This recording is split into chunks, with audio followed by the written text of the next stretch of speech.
Today on Stuff I Love, I'm going to share with you a couple poets that I think are really awesome, whose work you can check out on your own, or maybe I can put some links below once I figure out how to do it. So the first poet that I want to share with you today is a poet called Mary Oliver. She's an American poet. She loves nature and dogs, like all great humans do. No offense, non-nature and non-dog lovers. But Mary Oliver's poems are just great. They're so wonderful. It's like she takes a walk around the best things in life and tells you like the simplest version of wisdom, and it's just such a pleasure to be around her work. My favorite poem of hers is called Wild Geese. It might be your favorite too. It's definitely worth a look up. She actually didn't write it like to write the best poem ever. In fact, I heard a story she told where she actually wrote it to teach people how to write a poem, which I thought was so wonderful. It ended up being one of her greatest hits. There's also a really nice book called Dog Songs, which if you are ever looking for a gift to get for somebody who likes dogs, is just one of the best gifts we've ever discovered for somebody who is a total dog lover. So, Poet 1, Mary Oliver.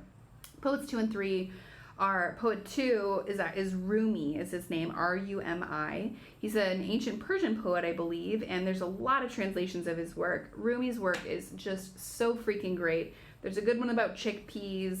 There's just so many good quotes. So if you're looking for some like deep wisdom and you just want to love the world a little bit more, you can even just Google Rumi poems or Rumi quotes, and you'll just find so many wonderful things. If you've not encountered his work, I mean, yoga class has a ton of it, but you just go to yoga, Google Rumi, and look up some really wonderful quotes. And the third poet that I have encountered just totally randomly, kind of like Rumi too, is this poet called Hafiz, H-A-F-I-Z. I believe also a Persian poet, maybe from Sufi tradition, which I have much more to learn about. But once I was in a conference room at Google in San Francisco's office, and I saw on a whiteboard this wonderful drawing, just like with whiteboard markers, and somebody had written a quote and it said, the moon never looks at the sun and says, "You owe me."